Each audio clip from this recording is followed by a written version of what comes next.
entes y organismos. Muchas gracias. El desafío que tenemos por delante es de una magnitud de carácter colosal y la gran crisis no es ecológica, es política. El hombre no gobierna hoy las fuerzas que ha desatado, sino que las fuerzas que ha desatado lo gobiernan al hombre. Porque no venimos al planeta para desarrollarnos en términos generales. Venimos a la vida intentando ser felices. Porque la vida es corta y se nos va. Y ningún bien vale como la vida, y esto es elemental. Buenas noches, bienvenidos a La Bisagra. El día de hoy vamos a hacer una nueva serie, iniciamos una nueva serie de programas en torno a lo que podríamos llamar conversaciones con una serie de intelectuales, de artistas, de críticos que pueden ayudarnos a entender no solamente la política en nuestro país, los movimientos sociales, sino también lo que es el arte. Vamos a iniciar esta serie de programas con una entrevista a partir de un personaje maestro universitario, Alberto Híjar, un intelectual comprometido, rebelde, solidario con las mejores causas de este país, como lo puede ser nuestra presentación con vida de los 43 de Ayotzinapa. Pero antes que nada también es muy conocido por ser discípulo de nada menos que David Alfaro Siqueiros, aquel personaje central del muralismo en México. Con Alberto Híjar hemos abordado una entrevista, un diálogo que queremos compartir contigo en torno a si es posible hacer entender el arte de manera formal, sobre todo después de esa ruptura que significó Ayotzinapa, sobre el papel de las ideas en el debate, en el mejoramiento de un país como México, también múltiples temas como es el posmarxismo, etcétera. Es una entrevista dedicada a ser un clásico, no solamente para entender el trabajo artístico, político, reflexivo de Alberto Híjar, sino también para compartirlo desde el programa La Bisagra, en esta parte que le vamos a llamar una serie de conversaciones con intelectuales mexicanos imprescindibles. Te invitamos a ver esta entrevista con Alberto Híjar. Después de Ayotzinapa, el tiempo que está viviendo América y el mundo, sino es gracias a Ayotzinapa y su contribución con la consigna fue el Estado que ha levantado clamor mundial por la desaparición forzada de los 43 estudiantes, más las 6 víctimas de la barbarie militar y paramilitar. Y esto pues ha conmovido al mundo, no solo por lo que afecta a los familiares en una lucha ejemplar, constante, divididos en comisiones, silenciosos de sus diferencias internas que solucionan entre ellos sin abandonar en ningún momento las relaciones políticas y sociales que han construido un gran movimiento a partir de esa consigna. Fue el Estado. Esta es la que me parece contribución principal del movimiento, que mañana, día 26, dará lugar a una manifestación que se reproduce en otras partes de América y de Europa. Creo que esa es la gran contribución, poner el acento en que esto es un crimen de Estado, parte del terrorismo de Estado necesario al neoliberalismo en ese momento en crisis, especialmente en el cono sur de América. ¿Se puede hacer arte en México después de Ayotzinapa? ¿El papel de los artistas? ¿Qué tipo de arte se podría concebir, defender, postular después de Ayotzinapa? no solo artes, sino mucho más que eso. Especialmente me he ocupado en los últimos 40 años en contradecir la reducción de la producción de signos al concepto renacentista de arte y la carga que tiene de individualismo, de exaltación de la creación sublime, todo esto que levanta la reflexión de Walter Benjamin contra el aura artística y de Herbert Marcuse por la sublimación represiva y la dimensión estética, y el Che que plantea al artista como un monito haciendo piruetas en una jaula invisible para que la burguesía le aviente unos cacahuates. Contra esto la praxis estética, título de uno de mis libros recientes, para hacer notar cómo las necesidades de comunicación política frente a la industria del espectáculo, a los monopolios poderosísimos de contrainformación electrónica, exigen en la calle y en la plaza usar recursos mucho más allá de lo artístico.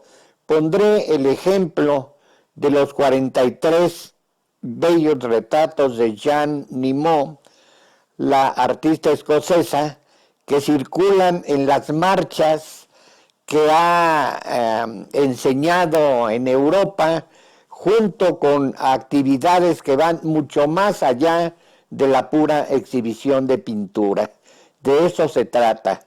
De Javier Macotela, veterano del grupo Suma de los 70s, de nuestro Frente Mexicano de Trabajadores de la Cultura, que nos llamamos así justamente para destacar nuestra oposición a los artistas y toda la carga idealista favorable al mercado del arte.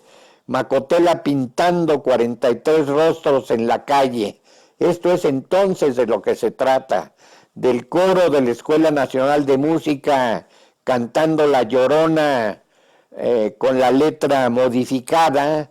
No estamos todos, señores, nos faltan 43, que oímos interpretada por un coro en Escocia a raíz de la circulación allá de la exposición Huellas de la Memoria, que son grabados en las suelas de zapatos de el acompañamiento de las consignas, de las acciones, de los cantos que dan sentido a todas estas grandes movilizaciones de la multitud, de las cuales los intelectuales de cubículo, gabinete y de Sistema Nacional de Investigación nivel 432, no hacen más que escribir profundidades que también contribuyen a la crítica de todo esto,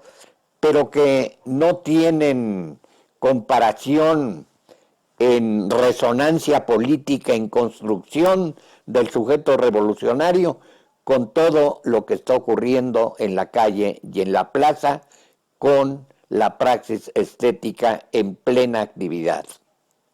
Eso me da pauta para entrar al segundo bloque de preguntas, sobre todo con esta referencia que hace a Tony de Negri, y acaba de mencionar también la idea de la palabra, el concepto de sujeto revolucionario.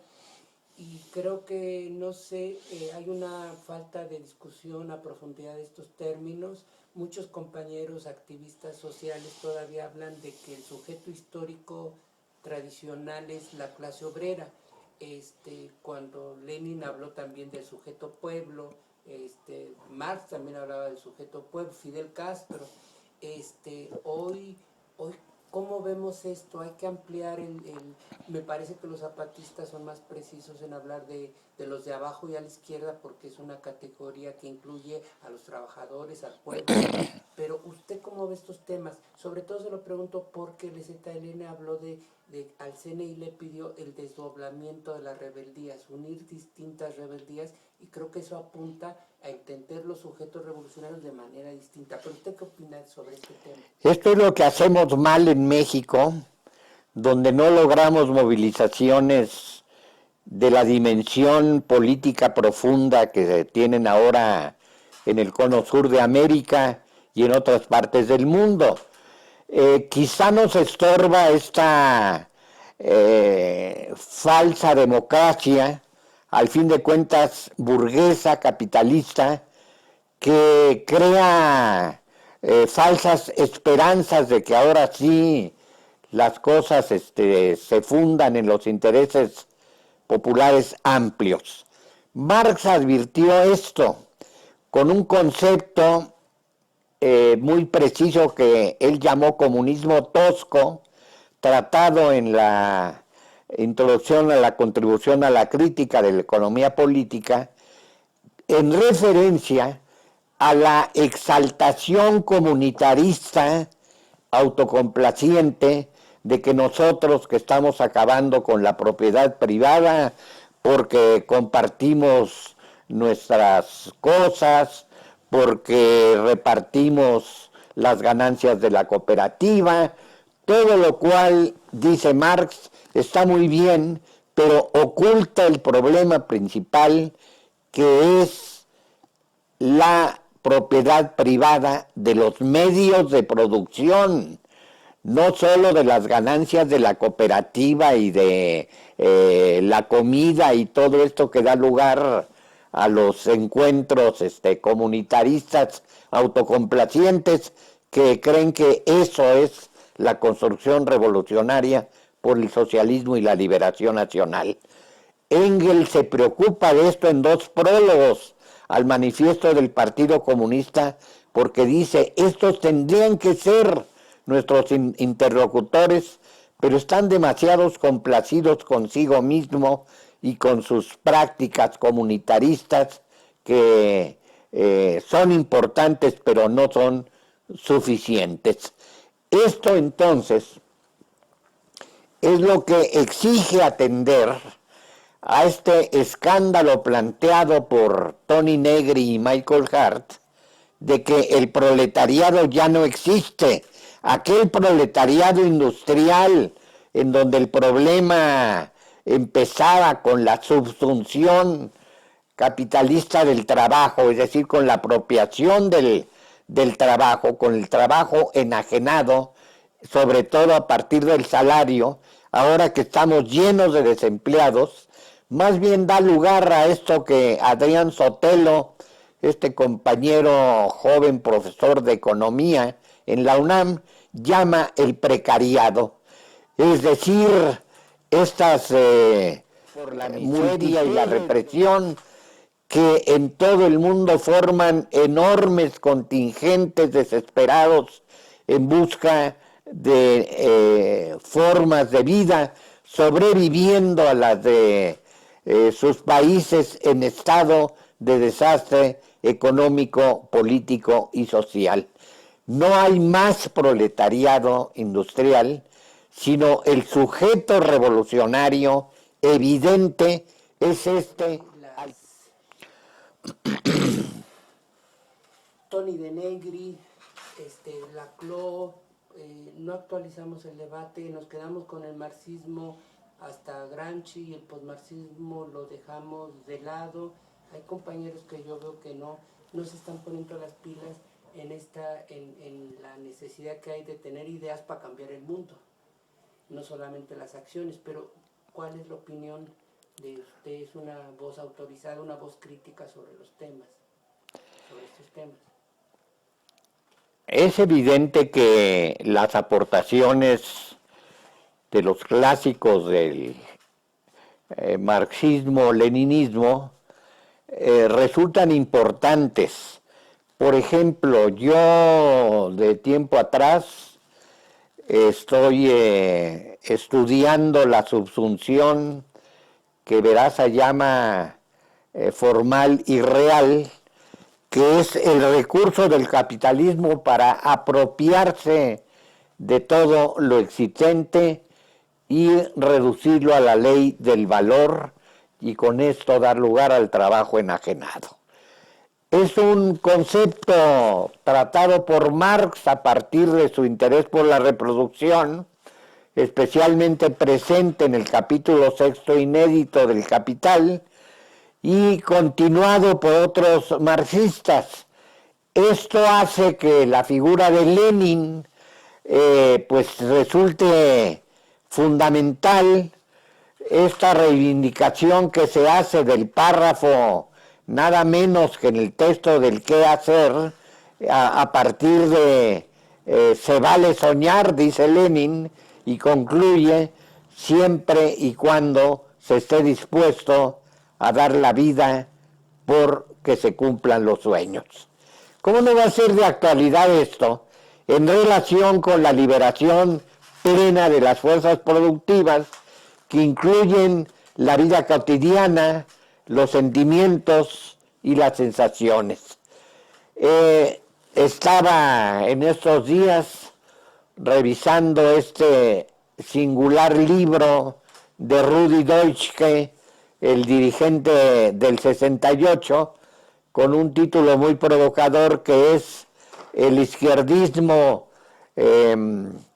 recurso contra la enfermedad senil del comunismo, cambiándole el sentido al título de Lenin de el izquierdismo, enfermedad infantil del comunismo.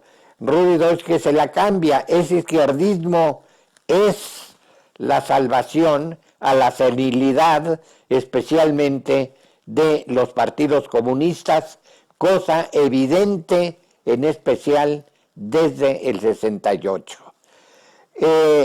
En México, el fin del Partido Comunista pues fue toda esa adopción del Frente Amplio, que acabó de ser tan amplísimo que la LEAR acabó en chambas para los funcionarios de Estado.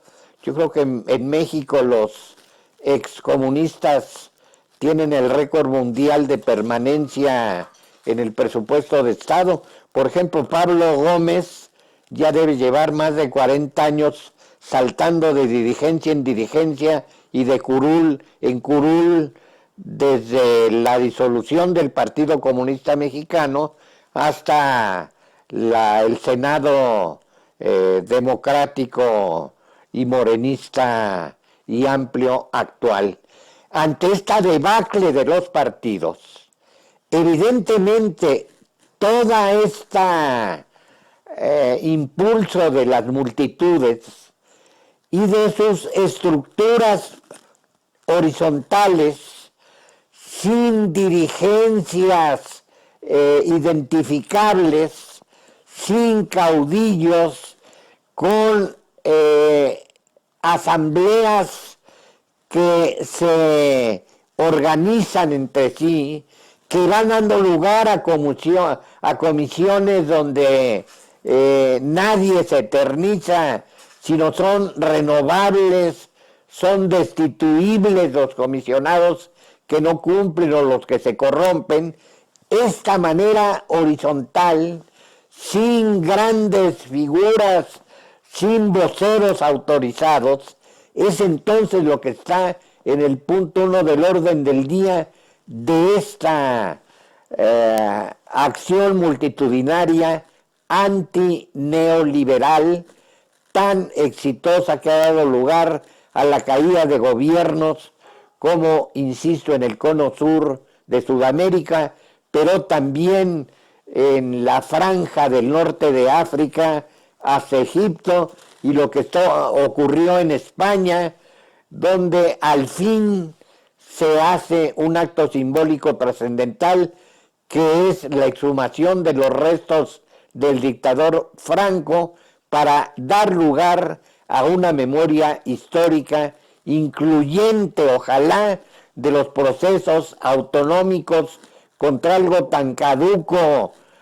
como la monarquía española, cosa de la que aquí tendríamos que aprender y que es lo que alentamos con los antimonumentos contra la exaltación de gestas históricas para reducirlas a la historia del Estado mexicano y sus constituciones.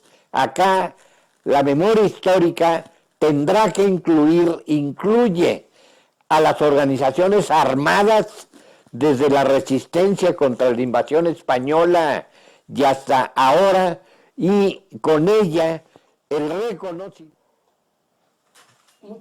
Nuestro programa llega a muchos activistas, a muchos movimientos y símbolos, desde trotskistas, lenistas, comunitarios, guardias comunitarios, sociedad civil o lo que se llama sociedad civil. Es una amplia gama de interlocutores.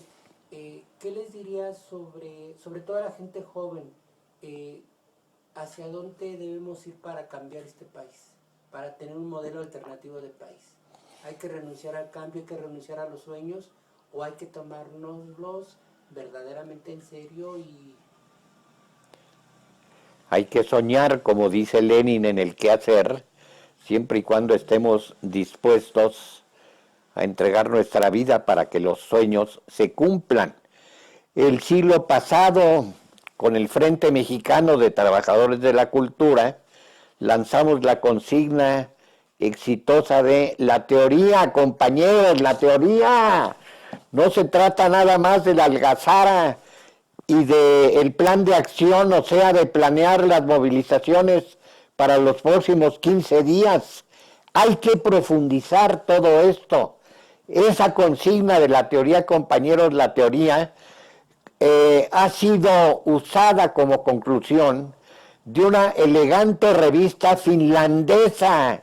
En Finlandia, un compañero formado aquí en México el siglo pasado utilizó mi texto sobre la teoría, compañeros, la teoría, para concluir toda una reflexión sobre la debacle actual de los partidos políticos y la emergencia de las multitudes que hay que atender.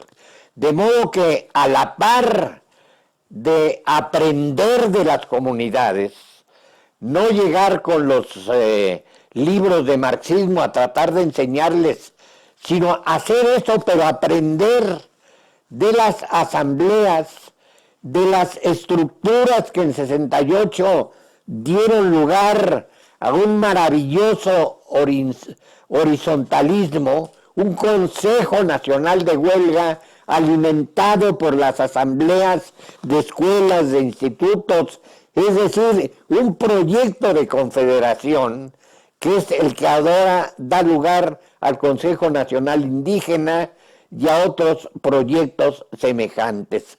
De manera que estamos atorados, no hay suficiente vinculación y articulación entre los intelectuales urbanos, críticos y reflexivos con estos procesos multitudinarios, muchos de ellos en defensa del agua, de la tierra contra la explotación minera destructiva, en defensa de los bosques, en defensa de las playas, de la flora, de la fauna, por una humanidad plena de respeto por su sentido de ser parte de una naturaleza en crisis definitiva. Que el Papa Francisco esté convocando a la discusión de todo esto, que hayan sufrido ya los delegados indígenas de un ataque de los fascistas actuales en Italia por estar participando de todo esto, debiera marcarnos el alerta para tratar de incorporar la teoría crítica y reflexiva a todo ese saber comunitario que de repente no acierta más que a las grandes movilizaciones, pero que son la pura apariencia, porque los programas de asamblea, los encuentros, los coloquios, todo esto que la gente publica en su reflexión de planes y programas educativos resultantes de las asambleas y de los encuentros reflexivos y críticos de los maestros en lucha, pues ya dieron por lo pronto marcha atrás a la reforma educativa neoliberal y siguen y siguen y siguen. Es necesario articular el saber profundo, crítico de los intelectuales con lo que ocurre en las asambleas de las multitudes.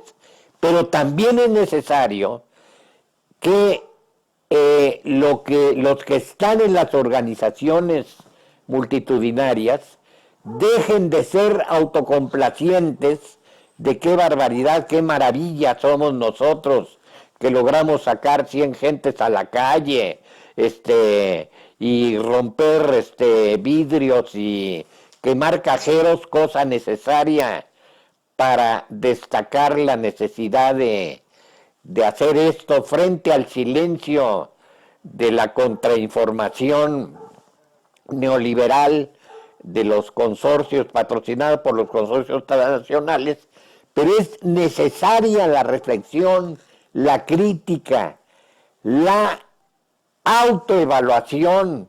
Esto es necesario y por fortuna, pues esto está ocurriendo en lo mejor de las asambleas multitudinarias.